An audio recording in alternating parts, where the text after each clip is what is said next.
Okay, I've got you in through from the side so you can see the DTI. So what I'm doing actually is I've drilled a hole and mounted this on a piece of plywood, and I'm just about to bolt this down, but I want this edge to be absolutely square on the table. Now it's a bit fiddly, but I'll just run the X back and forth and you can see how far it's out.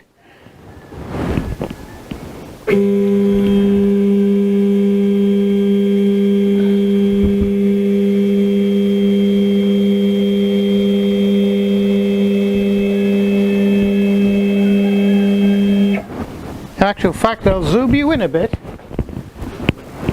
You probably won't be able to see too much there.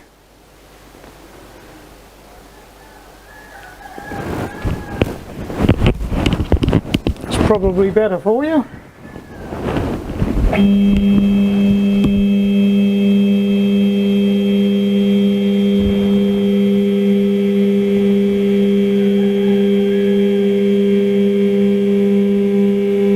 It's about 0.2 of a millimeter out, so just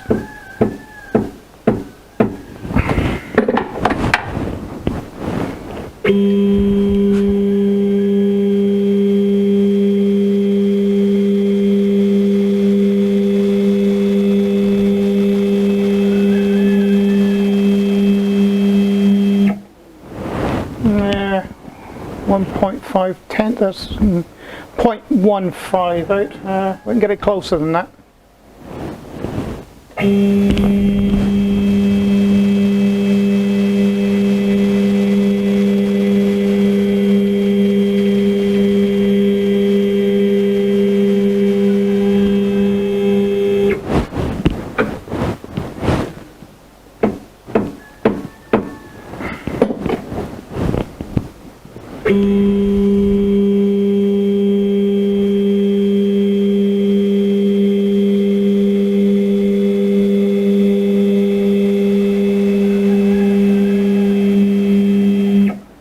That's good enough.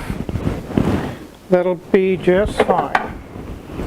So I can tighten that down there.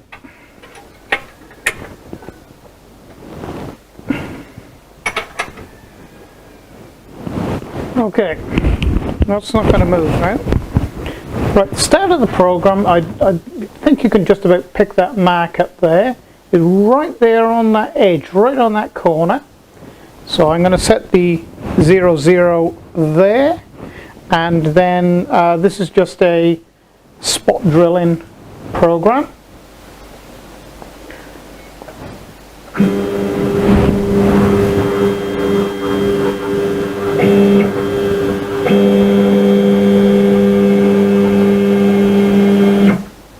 I just wanted to be sure that that bolt wasn't going to hit anything.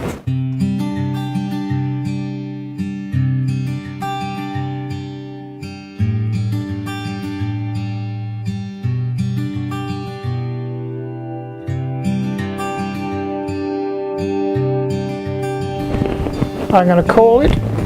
That's perfect.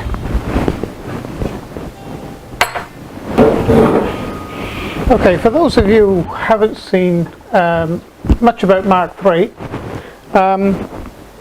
this is the Mark III screen. This was written, the program was written way back, I think about 2005, something like that. And it's still one of the best programs today. There's a lot of others that you'll see out there, but this is tried and tested, and I use it on all my machines actually. So to put a file in, a G-code file, that is, just come here to File, Load G-code, and then find the device. And we want spot drilling, which is there. Double click, and it's in.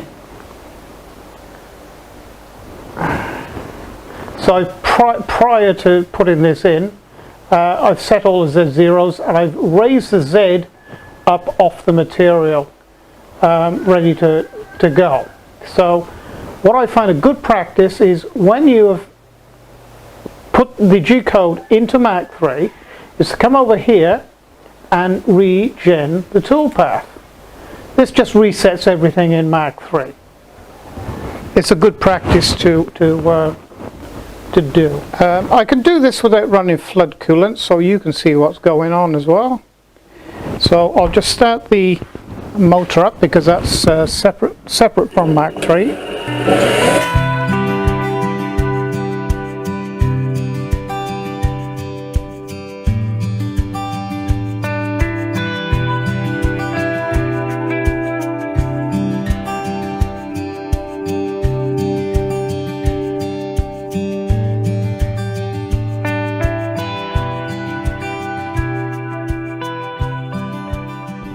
Some of you might think this interesting. It's a very simple job really. I'm going to change the collet because this is a 6 to 7 millimeter collet in here, and I've got to put a 5 millimeter drill in, and this is a 5 millimeter collet.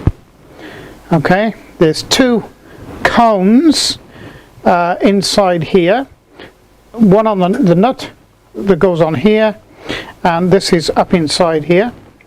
And what happens when the nut gets tightened up, it just crushes this down onto the shank of the drill. It's a very, very tight fitting chuck or collet, and very, very accurate as well. So that's what we're going to do next. Change the collet. So just simply take that one out, fit this one in like that.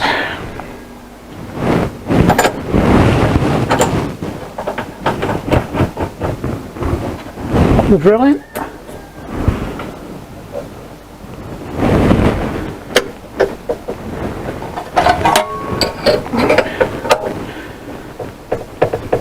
And tighten him up. I will be using flood coolant this time, so I'll show you as much as I can. So I'm going to set the Z0.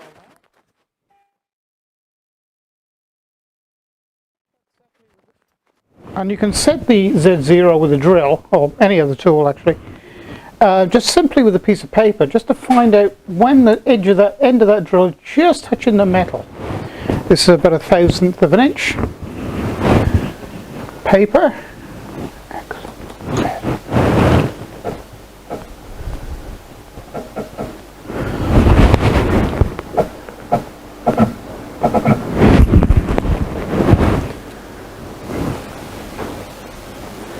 And that is just there, just perfect.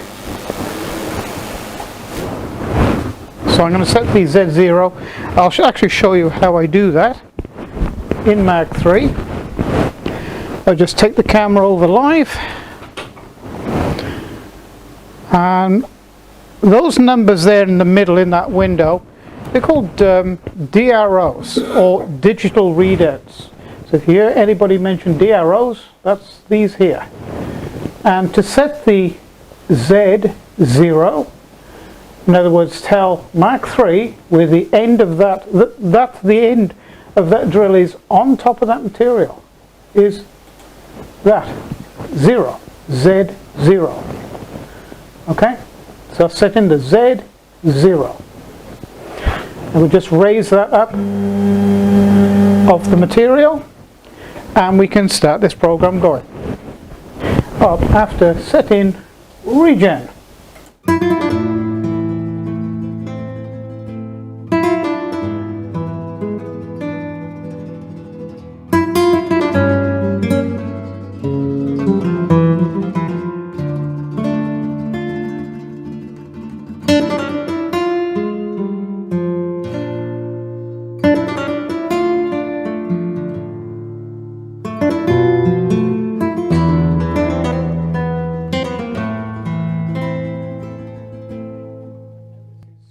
Holes at 7 millimeters.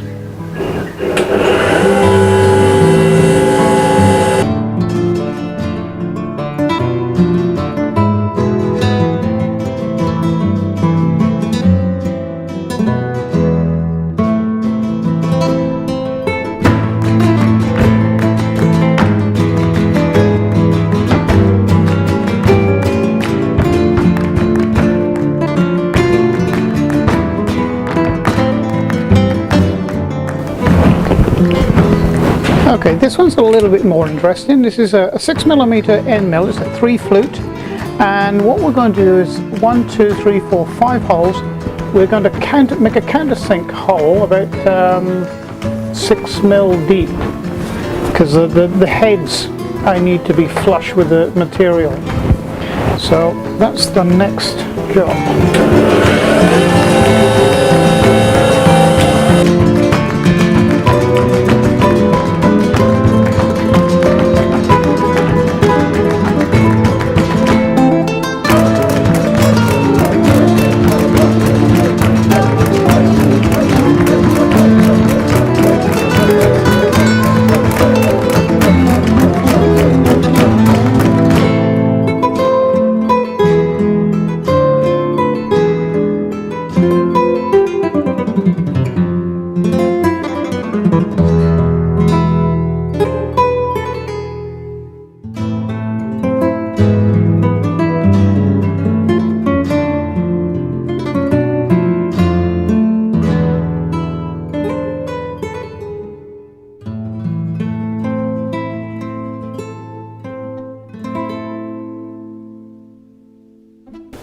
Okay, and now for something a little bit more interesting, and that is a 26mm pocket over here in the middle, and that's an 8mm 3 flute end mill in there, and it goes something like this.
That's that part as far as this machine is concerned.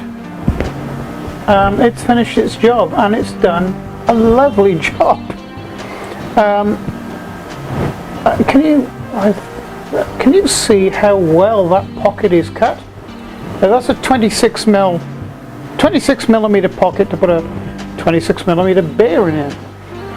And I'm going to show you the type of accuracy now that, you know, a home-built, home-kit CNC conversion to a little Sieg mill, and this is the type of accuracy it can get. Hang on. We're looking for 26mm,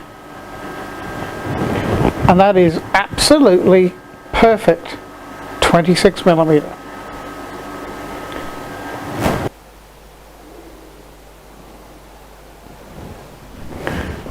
Just brought you in for a closer look at this, and of course these pockets are perfect, nice and clean.